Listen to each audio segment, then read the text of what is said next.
Hello guys, कैसे हैं आप सभी लोग। आई होप आप सभी लोग ठीक होंगे। दोस्तों, आज की इस वीडियो में मैं आपको from the diary of Anne Frank के बारे में बताने वाला हूं, जो कि एनी फ्रैंक ने लिखा है। इसकी आज मैं लाइन बाय लाइन एक्सप्लेनेशन आपको बताऊंगा और एक एक करके मैं आपको ये लेसन लाइन बाय लाइन समझाऊंगा। तो दोस्तों, वीडियो को स्टार्ट करते हैं। तो दोस्तों, वीडियो को स्टार्ट करने से पहले यदि आप मेरे चैनल पर नए हैं तो चैनल को सब्सक्राइब करें और आने वाली नोटिफिकेशन सबसे पहले पाने के लिए नोटिफिकेशन बेल को प्रेस करना ना भूलें। तो दोस्तों, आइए वीडियो को स्टार्ट करते हैं। एनेलिस मेरी एनी फ्रैंक जो है 1 जून 1929 को जर्मनी में पैदा हुई एक यहूदी लड़की, जिसने दूसरे विश्व युद्ध के दौरान जब जर्मनी नीदरलैंड पर कब्जा कर रहा था, अपने परिवार तथा 4 अन्य मित्रों के साथ एम्स्टर्डम में अपने लेख लिखे। जब नाजियों ने जर्मनी में सत्ता हासिल की तो उसका परिवार एम्स्टर्डम चला गया, परंतु जब नाजियों का अधिकार नीदरलैंड तक बढ़ गया तो वे सभी उसके जाल में फंस गए। जब यहूदी जनसंख्या के विरुद्ध अंकुश बढ़ गए तो परिवार जुलाई 1942 में अज्ञात स्थान पर चला गया और एनी के पिता के ऑटो फ्रैंक के कार्यालय के कमरों में शरण ली। 2 वर्ष के अज्ञातवास के बाद इस समूह को धोखा दे दिया गया और उसे यातना शिविर में ले जाया गया, जहां पर बर्गन बेल्सन में टाइपस रोग के कारण एनी की मृत्यु हो गई। उसकी बहन मार्गरेट फ्रैंक के आगमन के कुछ ही दिनों के भीतर उसके पिता ऑटो हो समूह से अकेले जीवित बचे और वे युद्ध की समाप्ति के बाद एम्स्टर्डम वापस लौट गए, यह देखने के लिए कि एनी की डायरी सुरक्षित भी है या नहीं। इस बार से विश्वस्त होकर वह एक विशिष्ट रिकॉर्ड है। उसने इसे अंग्रेजी भाषा में the diary of a young girl शीर्षक के तहत छपवाने के लिए कदम उठाए। एनी फ्रैंक को डायरी उसके 13वें जन्मदिन पर दी गई थी। इसमें 12 जून 1912 से लेकर 1 अगस्त 1944 तक की प्रमुख घटनाओं का विवरण है। इसे स्पष्ट रूप से वास्तविक डच भाषा से अनेक भाषाओं में अनुवादित किया गया और यह दुनिया की सबसे अधिक पढ़ी जाने वाली किताब बन गई। और इस डायरी पर आधारित अनेक फिल्मों, टेलीविजन और सिनेमा के लिए अनेक कार्यक्रम और यहाँ तक कि एक संगीत कार्यक्रम का भी निर्माण किया गया। इसे एक परिपक्व और अंतर्दृष्टि दिमाग का कार्य बताते हुए यह डायरी नाजियों के अधिकार के जीवन में सबसे निकट परीक्षण का वर्णन है। एनी फ्रैंक एक प्रसिद्ध लेखिका है और उसने नाजी अत्याचार से पीड़ित लोगों का यहाँ पर वर्णन किया है। तो दोस्तों, अब हम इस लेसन के बारे में आगे पढ़ते हैं। ये था कि कैसे डायरी ऑफ यंग गर्ल, जो कि एनी फ्रैंक के बारे में वो बताती है। अब इस लेसन में हम आगे पढ़ेंगे। डायरी में लिखना मेरे जैसे व्यक्ति के लिए सचमुच एक अजीब अनुभव है, केवल इसलिए नहीं कि मैंने कभी कुछ नहीं लिखा है, बल्कि इसलिए भी क्योंकि मुझे लगता है कि बाद में ना मैं नहीं अन्य कोई 13 साल की स्कूली छात्रा के विचारों में कोई रुचि लेगा। खैर, इससे कोई फर्क नहीं पड़ता।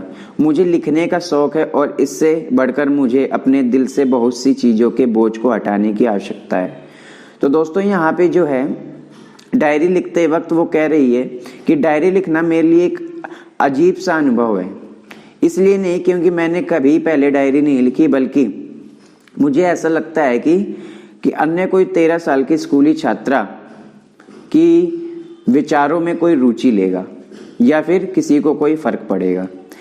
कागज में अधिक धैर्य होता है। मैंने इस कहावत के बारे में उन दिनों में से एक दिन सोचा जब मैं कुछ उदास थी और मैं घर पर अपनी ठुड्डी को अपने हाथ पर रखे बैठी थी। मैं उकताई हुई एवं लापरवाह थी और हैरान हो रही थी कि घर पर रुकूं या बाहर चली जाऊं।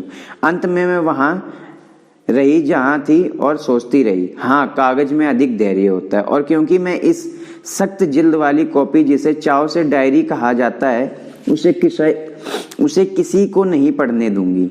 हाँ, अगर मुझे कोई सच्चा मित्र मिल गया तो और बात है, इससे शायद जरा भी फर्क नहीं पड़ता। अब मैं उस बात पर लौटकर आती हूँ जिसने पहले तो मुझे डायरी रखने के लिए प्रेरित किया। मेरा कोई मित्र नहीं है। लाओ, मैं इस बात का अधिक स्पष्ट रूप से कहूँ, क्योंकि कोई भी व्यक्ति इस बात पर विश्वास नहीं करेगा कि एक 13 साल की लड़की इस संसार में पूरी तरह अकेली हो सकती है और मैं नहीं हूँ। मेरे माता पिता बहुत स्नेही हैं और लगभग एक 16 वर्षीय बहन और 30 लोग ऐसे हैं जिन्हें मैं अपना मित्र कह सकती हूँ। मेरा एक परिवार है, प्रिय चाचियाँ और एक अच्छा घर है। नहीं, शहरी तीर पर तो ऐसा प्रतीत होता है कि मेरे पास सब कुछ है सिवाय एक सच्चे मित्र के। मैं जब अपने मित्रों के साथ होती हूँ और वे आनंद उठा रहे होते हैं तो मैं बहुत कुछ सोचती हूँ।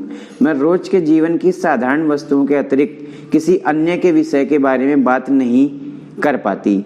ऐसा नहीं लगता कि हम एक दूसरे के निकट आ रहे हैं और यह मेरी समस्या है। शायद ये मेरा कसूर है कि हम एक दूसरे को दिल की बात नहीं बता सकते। जो भी है, मामला ऐसा ही है और दुर्भाग्य से इसके बदले के आसार भी नहीं है। इसलिए मैंने डायरी लिखना आरंभ किया। इस चिर प्रतीक्षित मित्र की छवि को अपनी कल्पना में सुधारने के लिए मैं अपनी डायरी में तथ्यों को इस प्रकार नहीं लिखना चाहती जैसे अधिकतर लोग करते हैं, मगर मैं चाहती हूँ कि डायरी मेरी मित्र बन जाए और मैं इस मित्र को किट्टी कहूंगी। तो उसने अपनी डायरी को किट्टी नाम दिया, क्योंकि अगर मैंने एकदम लिखना आरंभ कर दिया तो कोई भी व्यक्ति मेरे द्वारा किट्टियों को कहा गया कोई भी शब्द नहीं पाएगा। अच्छा होगा मैं अगर अपने जीवन का संक्षिप्त वृत्तांत दूं, यद्यपि मुझे ऐसा करना अच्छा नहीं लगता।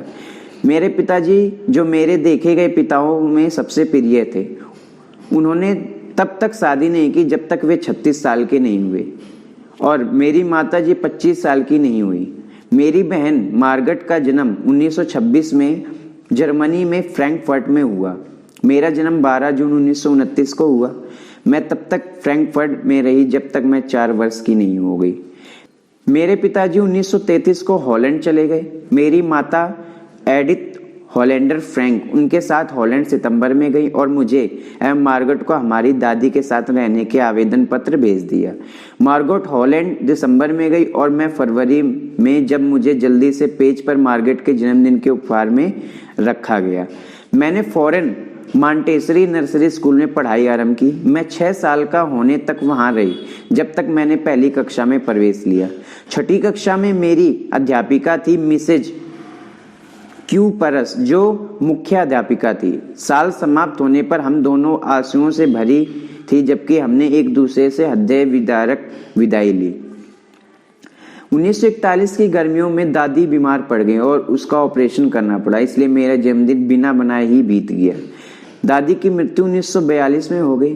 कोई नहीं जानता कि मैं उनके बारे में कितना अधिक सोचती हूँ और अभी भी उनसे कितना प्यार करती हूँ। 1942 का यह जन्मदिन उस अन्य व्यक्ति की कमी को पूरा करने के लिए बनाया गया था और अन्य मोमबत्तियों के साथ दादी की मोमबत्ती भी जलाई गई। हम चारों अभी भी ठीक ठाक हैं और यह बात मुझे 20 जून 1942 की वर्तमान तारीख तक और मेरे डायरी के गंभीर संस्मरण की ओर ले जाती है। शनिवार 20 जून 1942 को डायरी की डेट है, जिसमें लिखा है प्रियतम किट्टी। हमारी सारी कक्षा बुरी तरह कांप रही है। निसंदेह कारण है हमारी आने वाली मीटिंग, जिसमें अध्यापक यह फैसला करेंगे कि किसको अगली कक्षा में भेजा जाए और किसको रखा जाए। आधी कक्षा शर्त लगा रही है, जीएन और मैं, हमारे पीछे 2 लड़के सीएन और जैक्स पर हंस हंसकर पागल हुई जा रही है, जिन्होंने इस शर्त पर अपनी छुट्टियों की पूरी बचत दांव पर लगा दी। सुबह से रात तक यही होता रहता है। तुम पास हो जाओगे, नहीं मैं नहीं होऊंगा। हाँ तुम हो जाओगे, नहीं मैं नहीं होऊंगा। यहाँ तक कि जी की प्रार्थना करती हुई नजरें एवं मेरा गुस्से से फूट पड़ना भी उन्हें शांत नहीं कर सकते। अगर तुम मुझसे पूछो तो इतने बुद्धू छात्र हैं कि लगभग 1/4 कक्षा को इस श्रेणी में रखा जाना चाहिए, मगर अध्यापक इस दुनिया में सबसे अधिक ऐसे प्राणी हैं जिनके बारे में अनुमान नहीं लगाया जा सकता। मुझे अपनी एवं अपनी सहेलियों की अधिक चिंता नहीं है।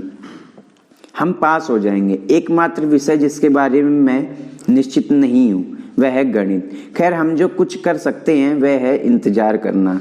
तब तक हम एक दूसरे से कहते रहते हैं कि हमें हिम्मत नहीं हारनी चाहिए।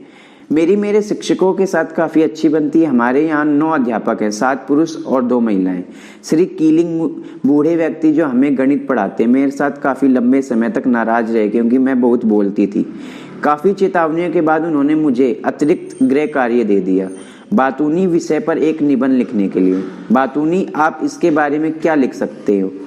मैंने फैसला किया इस बात की चिंता मैं बाद में करूंगी। मैंने अपनी कॉपी में शीर्षक मैंने अपनी कॉपी से शीर्षक नोट किया, उसे अपने बैग में डाला और शांत रहने का प्रयत्न किया। उस शाम जब मैं बाकी का गृह कार्य समाप्त कर चुकी तो निबंध के बारे में नोट मेरी नजरों में आया। पेन के कोने को बचाते हुए मैंने इस निबंध के बारे में सोचना आरंभ किया। हर व्यक्ति इधर उधर की बातें बोल सकता है और शब्दों के बीच में बड़े बड़े खाली स्थान छोड़ सकता है, मगर असली बात थी कि बात करने की आवश्यकता को सिद्ध करने के लिए विश्वासपूर्ण तर्क दिए जाएं। मैं सोचती रही और अचानक मुझे एक विचार आया। मैंने वे 3 प्रश्न लिखे जो कि कीसिंग ने मुझे कहा और संतुष्ट हो गई। मैंने तर्क दिया, बातें करना एक छात्र का गुण है और मैं इसे नियंत्रण में रखने का पूरा प्रयत्न करूंगी, लेकिन मैं अपनी इस आदत को पूरी तरह दूर नहीं कर पाऊंगी, क्योंकि मेरी माताजी अगर अधिक नहीं तो कम से कम इतना जरूर बोलती थी जितना मैं बोलती हूँ। आप विरासत में मिले गुणों के बारे में अधिक कुछ नहीं कर सकते। श्री कीसिंग मेरे तर्कों को पढ़कर हंसे, लेकिन जब मैं अपने अगले पाठ के बीच बोलने लगी तो उन्होंने मुझे दूसरा निबंध दे दिया। इस बार यह था एक ठीक ना हो सकने वाली बातूनी लड़की। मैंने यह भी लिख कर दे दिया और श्री कीसिंग के पास अगले 2 पाठों तक मुझे शिकायत करने के लिए कुछ नहीं था, लेकिन तीसरे पाठ के दौरान उसका धैर्य जवाब दे गया। एनी फ्रैंक, मेरी कक्षा में बातें करने की सजा के रूप में निबंध लिखो। क्वैक क्वैक क्वैक, मिस बातूनी ने कहा।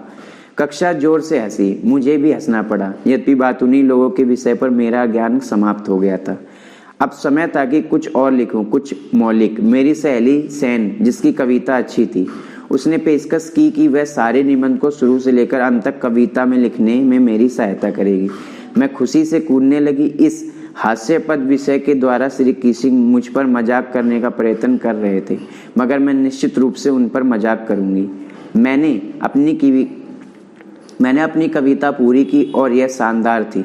यह एक बत्तख माता और हंस पिता के बारे में थी, जिनके 3 बच्चे थे, जिन्हें पिता ने मार डाला क्योंकि वे बहुत अधिक बोलती थी। सौभाग्यवश श्री कीसिंग ने मजाक को सही रूप में लिया। उसने कविता को कक्षा में पढ़ा, उस पर अपनी टिप्पणियां जोड़ी और कई अन्य कक्षाओं में उसे पढ़ा। उसके बाद से मुझे बात करने की इजाजत है और कभी अतिरिक्त गृह कार्य भी नहीं मिला। इसके विपरीत आजकल श्री कीसिंग आजकल सदा मजाक करते रहते हैं। तुम्हारी एनी। तो ये थी डायरी ऑफ एनी फ्रैंक के बारे में। इसमें डायरी में एनी फ्रैंक के बारे में बताया गया कि एनी फ्रैंक एक कैसी लड़की है और कैसे अपनी डायरी को लिखती, कैसे अपनी डायरी में बातों को शेयर करती और कैसे डायरी से बातें करती। तो ये सारी चीज़ें इसमें बताई गई हैं। तो दोस्तों आई होप आपको ये लेसन समझ आया होगा। अब हम इसके एमसीक्यू करेंगे। एमसीक्यू का फर्स्ट क्वेश्चन है, why was writing in a diary a strange experience for any. जो डायरी लिखना है वो एक स्ट्रेंज एक्सपीरियंस कैसे है एनी के लिए। तो इसका जो आंसर होगा option number D, both A and C. इसके बाद क्वेश्चन नंबर 2 है, who would Annie allow to read her diary. तो इसका जो आंसर होगा option number C, her real friend. इसके बाद क्वेश्चन नंबर 3 है, why does Annie want to keep a diary. तो इसका जो आंसर होगा वो होगा option number A, she has no close friends. इसके बाद क्वेश्चन नंबर 4 है, what did she name her diary. तो इसकी डायरी का क्या नाम है। तो इसका जो आंसर होगा वो होगा सी, किट्टी। इसके बाद नेक्स्ट क्वेश्चन है, why does she give a brief sketch about her family in the diary. वो अपनी डायरी में अपनी फैमिली का पूरा स्केच क्यों देती, पूरा ब्रीफ स्केच पूरे फैमिली के बारे में क्यों बताती है। तो इसका जो आंसर होगा वो होगा A, no one would understand if she dove right in. इसके बाद नेक्स्ट क्वेश्चन है, which subject was she not sure of passing. तो उसे किस चीज पे शक था जिसमें वो पास नहीं हो सकती, कौन सा ऐसा सब्जेक्ट था। तो ऑप्शन नंबर ए, मैथ। इसके बाद नेक्स्ट क्वेश्चन है, why was Mr Keesing annoyed with her. तो क्वेश्चन नंबर 7 का जो आंसर होगा option number B, she was talkative. वो बहुत बातूनी थी। Which topic was she to write an essay on as a part of her punishment. तो punishment के रूप में उसे कौन सा टॉपिक मिला था लिखने के लिए। तो इसका होगा option number D, all of the above, chatterbox and incorrigible chatterbox, quack quack quack, said mistress chatterbox. तीनों के ऊपर उसे लिखने को टॉपिक मिला था। उसके बाद क्वेश्चन नंबर 9 है, what language was the diary originally written in. तो इसका जो आंसर होगा वो होगा सी, डच। इसके बाद लास्ट क्वेश्चन है, how did Annie justify her being talkative in the essay. तो इसका जो आंसर होगा वो होगा option number C, it is an inherited trait from her mother and you can't do much about it. तो दोस्तों ये था लेसन। आई होप आपको ये लेसन समझ आया होगा। दोस्तों मेरे वीडियो को लाइक, शेयर और सब्सक्राइब करना ना भूलें। धन्यवाद।